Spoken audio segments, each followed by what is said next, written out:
Yeah. Welcome back to Vuga Online Radio and Jazz on Vuga.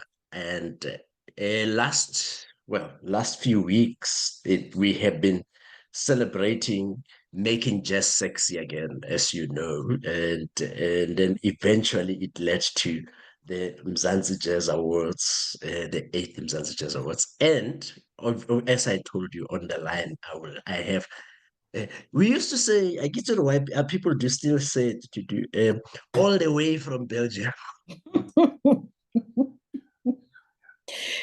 All the all way. the way, all the way from Belgium. She came, stole other children's awards, and then went back, and then went back to Belgium. Welcome to the show, Tutu. Thank you very much. Thank you. Excellent, and congratulations on the three awards. Wow, Congratulations three. to you for the 8th year running in a row with zero huge sponsorship. That's the wow part. No, thank you. Modimo teng. Let's just say that That's true. when you're doing God's work, He Yeah, makes sure He sees you through. that's So beautiful. thank you. Yeah, yeah. Yeah, but it's not the first award that you've won, right? You have won the summer. You Yeah. were also the young Standard Bank Young Music. You're What do they talking call it? you're talking history now. You're talking history. That's the Standard Bank Young Artist was of 2004. That's 20 years Yes. ago. And I Wow. won two summers in two consecutive years in 2010 and 2011. Yes, Yeah, yes, yes, yeah, yes. So we shouldn't be surprised that this program, this particular album, yeah. won these, and I'll make some time to actually talk about that. But I want to take it. I want to ask the question I've been dying to ask since the first time I saw you. Mm-hmm. You were at I think it was still called the Joy of Jazz, Mm-hmm. on the stage called Mamelodi, jazz. What do they call it? Jazz in the Park, at that time. So it's a Sunday. So they would have a Friday, Thursday, Friday, Saturday at the market, and then on Sunday there would be a jazz in the park, Moretele, at the Moretele Park. That's actually where, and you were doing. I'll never forget this. You were doing. I think it was Bakongo, at that time, and that since then there's been a question every time I listen to you introduce yourself. You say non tutuzelo, but you've claimed your Bupedi Okay. quite proudly. Yeah. How does this work? Well, my namesake was my paternal grandmother, whom I never met, and she was a Xhosa woman. She was Oh, Nontutu Zelo yeah. Mkhobungwane. Um, Wow. I never met her. She died, I think, a couple of years before I was born, but they named me Yes. after her. So her name was Nondutuzelo Elaine. Oh, So yeah, that's where my Kota that's Xhosaness right. comes from. Yes. Yes. But no, now that's settled. Because I was going like, hi man, this is the same as Monges Makalima wa Motswana. And Eh, what's this? Yeah. yes.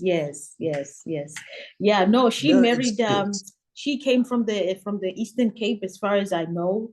Mm. And they moved Kiki, she was a nurse, it was those old time nurses that moved from the Cape to Gauteng. And she met my Yes. grandfather in Pretoria and they settled go Atteridgeville. Yeah. Okay. You are on Jason Vega. We're talking to the one and only award-winning musician, composer, and everything in between. So far, Tutu Puane, for those who have been under the rock, because you already said I'm talking history here. Mm. Short summation of your history. Who is Tutu Puane, and how did we get here? Yeah. Well, I like any kid growing up in any South African township. I was born in Atteridgeville and then but I grew up in Mamelodi. So, Yes. like most kids growing up, any kid growing up in a Pretoria township, jazz is around us all the time. You cannot escape it. So I Yes. was very familiar with the music from when I was a child. I heard this music when I was still a child. Yes. And when I was growing up and becoming a teenager, I fell in love with Natalie Cole, um, especially when she started to sing jazz standards. When she brought out her first jazz Yes. album, that Unforgettable, with and featured Yes. her father. Um, I thought, wow, I thought that was the most beautiful music I've ever heard. And via that album, I went back and I started to retrace her steps and started listening to a lot of Nat King Cole. And I started listening to Bo Ella Fitzgerald and Sarah Vaughan. And that music just captured me. I just knew that this was where I belonged. Um, and then after high school, I went to Fuba Academy because I'm also from a family where you can do whatever you want to do, but everybody has a degree. You have to go to school to get. It's like a Yes. non-negotiable, Yes. Yes. like most of our Yes. families back at home. Um, Yes. and I was a little bit scared because at that time I didn't know, like, wow, a degree in music, is that even possible? Yeah. Who So, does that? Yeah. exactly. I had Yeah. never known anybody around me who had ever gone to school to study music. I Yes. literally didn't know that it was something you can go to school for. So Yes. I heard about FUBA, the Federate, what was it again? I don't remember the full name. Federated Union of Black Federated Union of Artists. Black Yeah. Artists, yes, Yeah. in Yeah. its Oh, glory I'm so days. I'm so proud. I'm so proud. I actually even remembered. Yeah, yeah. So I went to FUBA for 1 year, and that's where I met Bra Jeff Mapaya. Jeff became Yes. a mentor, and it was via Jeff. He pushed me to go to audition at UCT. And it was not, I wasn't planned to go to UCT. Yes. What he did Yes. was there was a bunch of guys, an ensemble that he was preparing because that year FUBA was going through a lot of turmoil. We were striking every day, classes were not happening. But I then remember. Yeah. Jeff took this group of guys as an ensemble, and I used to sing with them in the ensemble. Yes. But they were the ones Yes. going to audition at UCT. So he was really teaching them theory and all these things that you need to go study music. And Yes. I wasn't smart enough to think I should join these classes just for myself. But I Yes. would sing Yes. with them. And then he suggested that I accompany them to Cape Town when they are Cape going to Town. audition. Yes. So Yes. I went with them. And I remember Jeff came to my mother's house and said, can she come with us? We'll take care of her. Can she come with to Cape Town? Yes. And we took the train to Cape Town. Imagine. Yeah. And so I sang with these guys as they were auditioning. And after the audition, Professor Mike Campbell came to me and he said, here are all the papers you need to get signed. Sign them, come back next year. So that's what happened. So I took those papers Yes. back to my mother. Jeff Yes. Mapaya had to come again to my mother's house to Yes. say, look, this is what And speak happened. on your behalf. You know, Yes. this is what, because my mom was not prepared. She was not financially prepared to take me to bring me to Cape Town. So Yeah. it was really because of Jeff and helping with finding money and scholarships and everything that I went Yeah. to Cape Town and started studying in Cape Town. Yes. And then you studied music. Yeah. And how did you end up? How did you end up in Belgium? By chance also, because when I was at UCT Music College, there was a Dutch piano player called Jack van Paul, who Yes. also became a father figure to me. He became a great friend and, like I said, a father figure and a mentor. And we used to play together. He played brilliant. He was a brilliant piano player. And I would sing with him. And then he started bringing me to Europe to play with his friends here. And that was how I started to come to Holland and met some really amazing musicians and started to play with them. And it was those trips that I knew that the kind of singer that I want to be in that time is not going to happen in South Africa, unfortunately. At that time, we're talking, born 1999, 2000, because I was seeing that a lot of my heroes who were coming out of UCT Music College, who were amazing jazz musicians, they all moved to Johannesburg, and then something changed, like they had to accommodate the Johannesburg scene, And that was, if you want to make money in Joburg, you have to make people dance. You gotta, you have to, and I knew that I wanted a little bit more than that. I wanted, so with Jack Van Poel's help, I got a scholarship to go study in The Hague for 1 year. And it was during that 1 year that I met people. And so, like I said, the plan was go to Holland for 1 year and come back home. But during that 1 year, life happened. I met a boy and he was like, why don't you come to Belgium and see what happens? So I came to Belgium to see what happens. And then before you know it, it was 20 years down the line.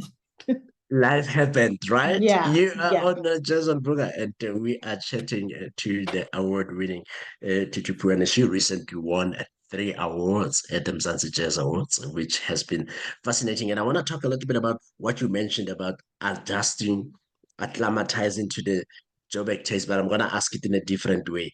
Do we actually understand what jazz is here in this country? But we'll come back after this. Quiet, from the album Quiet Now, which was an award-winning album. It's the one that you won a summer for, the first summer, ne? The first summer, yeah. And then we're gonna play Mangakane. I wanna ask you who is Mangakane when we come back. Okay. The home of inspiration every day. Most people give up on themselves easily. You know the human spirit is powerful. From news, countries across the globe have been hit by the COVID-19 virus. Views. There's a global trend to see an increase in GBV incidences, specifically domestic violence. Sports. What do you say? It's a really good ball. It's Shabalala. And music to inspire you every day.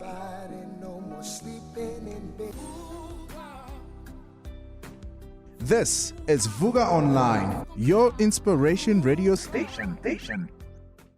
The Africa Center for Work-Based Learning is a professional development center for professionals who aim to improve their professional standing. This means that the learning programs we run are more than just academic programs.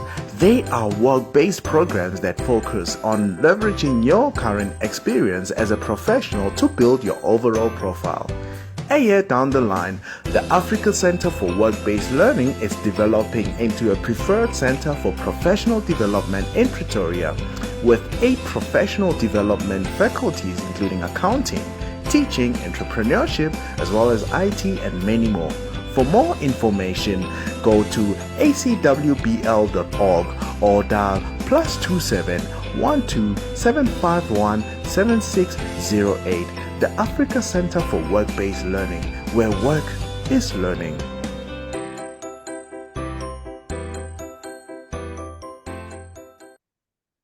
Yeah, welcome back to Jazz on Voga. We're chilling to jazz as we wrap your week up on a jazzy note, and we are hanging out, or I am hanging out, finally with Tutu Waga Puoane. We were meant to work together while I was still at the orchestra, and then again life happened because South Africa is such a complicated country.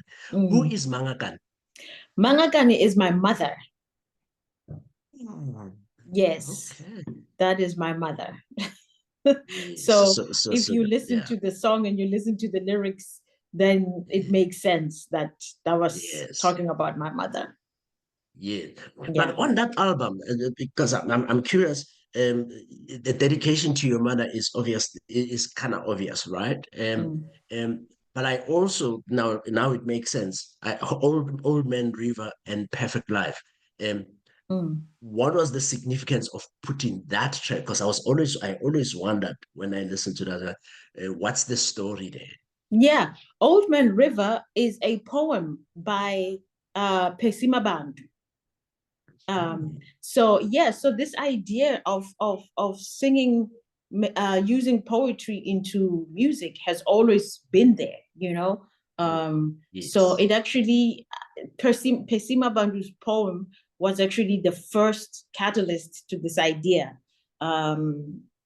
And Old Man River was just a tune that was written by my bass player at the time, Nick Dice. And and I just merged those two together, basically. Yeah. Yeah.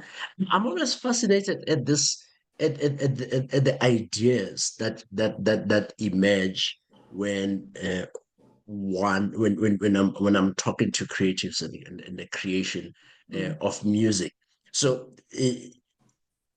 that storyline of your subsequent albums from Quiet Now, it looks like there's a story with each album. Can you take us quickly through each? Because I'm looking, for example, at the Johnny Mitchell project before we even talk about Wrapped in Rhythm.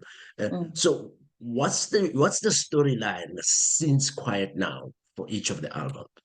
I don't really look at it like that. I don't think. Okay. Yeah, I don't think of like, when somebody writes a book, they just, it takes, I don't know how long it takes, maybe a year or two to write a book. It shows up, yeah. And life happens and it shows up, So each album just really is a representation of where I am at that time or in my life. It's not, they're not consciously put together. It's not like I'm thinking like, okay, the last album was like this, so the next album has to follow into that same.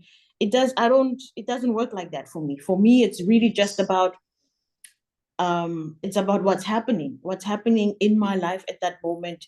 And each album just represents where I am musically, where I am as a person. So yeah, that's how I do it. Okay, which is interesting then. So you mentioned that Wrapped in Rhythm, which you won the award for now, it took 10 years to make. Yeah. So what is the story there then? Yeah. And I remember we were in the car as we came back from the awards. I could hear the guys at the back. And then there was that's how it happens sometimes. You have an idea, and then it says, and then I think on the same day, Mark Fransman won for solo, which also took a decade to make and was shelved. What was the story with Wrapped in Rhythm? What don't we know? Yeah. Wrapped in Rhythm, I have to also say thanks to Joni Mitchell's music, actually, for Wrapped in Rhythm. Because when I was doing a tribute to Joni Mitchell, I fell in love with poetry. Because I really consider her as one of the best poets of our time. And I fell in love with the way she speaks the songs, like her lyrics, they give you have pictures in your head when you read, when you sing her songs. And I had to do that. I had to really figure out, the songs had to resonate with me. I had to find things in my life that represented those songs, and that's how you get deeper into a lyric, into somebody else's lyric. That's how you make it your own. So after that, like I said, I started to falling in love with poetry, and I thought, actually, I want to do that. I want to take African female poets and see what I can do with their words. So I spoke to a few poets, actually. I spoke to a young lady here. Her name is Lizette Maneza, brilliant poet. I spoke to another brilliant poet in Holland who writes in Dutch.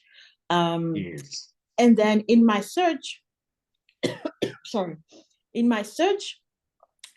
Lebogang Mashile. That was in around 2012, actually, 2013. I found Lebogang Mashile, and some of her poems were just randomly available online. And I found a poem titled Sisters. And And I read her, and of course I knew who Lebogang Mashile was, but I've known her from home. I've known her from afar, and I've always admired her from afar. Yes. So the first poem I found online was Sisters. And we were in the studio recording Ilanga. And I had been walking around with this one poem of Lebo Mashile and looking at it and started to like sing it, started to feel like it's so lyrical. I want to sing these words. So we were recording Ilanga in 2014, I think it came out. And we were almost done. The guys were putting their instruments back in the car. And I was like, guys, I'm sorry. Can you come back into the studio? I have this one idea. And all I had was a bass line. All I had was just one. I didn't have music for it. All I had was just one bass line. I sang it to my bass player. He started playing. Everybody started jamming on that bass line. And I took Lebogang's poem, Sisters, and I just started singing on top of it without knowing where it was going to go. And I just thought, let's just do this. We just do this one take. If it's trash, we'll trash it, We'll trash it, And we did it, and it's on the album. That one take is on the album. And then I started searching for Lebo's book, because in my search for poems, all her poetry was just resonating with me in a big, big way. As a South African woman born in the same year, we were born in the same year. So, I found that I was really seeing myself in a lot of her poems. I eventually met her at the Orbit, and she gifted me her book in a ribbon of rhythm. And I started to page randomly in that book, and I just found that book is like the gift that keeps on giving. Even today, when I page, I still find poems in that book that is like, I hear melodies all the time. In that one book, the funny thing is she gave me her second book, and in the second book, I hear nothing. Wow. It's beautiful poetry, as Lebogang, of course, it's beautiful poetry, but I don't hear any music within me when I read the second poem. But that first book, in a ribbon of rhythm, there is just so much music in that book. So, but I think also it was also something around because when she was doing a ribbon of rhythm, she was actually also in a musical frame, because a lot of her poems at that time were not spoken words. They were melodic.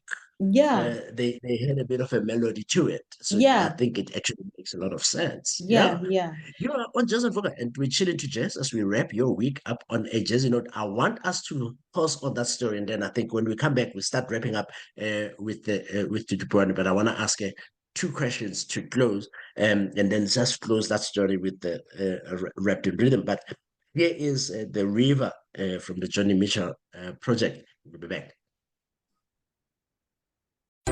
The Africa Center for Work-Based Learning is a professional development center for professionals who aim to improve their professional standing. This means that the learning programs we run are more than just academic programs. They are work-based programs that focus on leveraging your current experience as a professional to build your overall profile. A year down the line, the Africa Center for Work-Based Learning is developing into a preferred center for professional development in Pretoria, with 8 professional development faculties including accounting, teaching, entrepreneurship, as well as IT and many more. For more information, go to acwbl.org or dial +27 12 751 7608. The Africa Center for Work-Based Learning, where work is learning.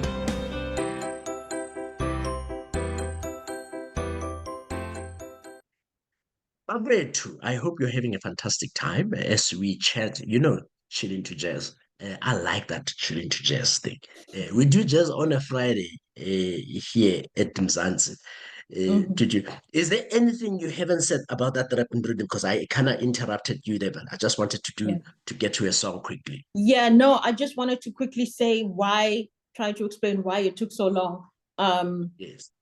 Yeah, so I was sitting with that book for 10 years, and it was just 10 years of like envisioning and hoping, because my dreams for that work were just too big in my head. Yes. You know, I was hearing Yes. strings when I was reading that book, and I knew that the biggest dream for me would be to make a recording with the Metropole Orchestra with some of this music, you know.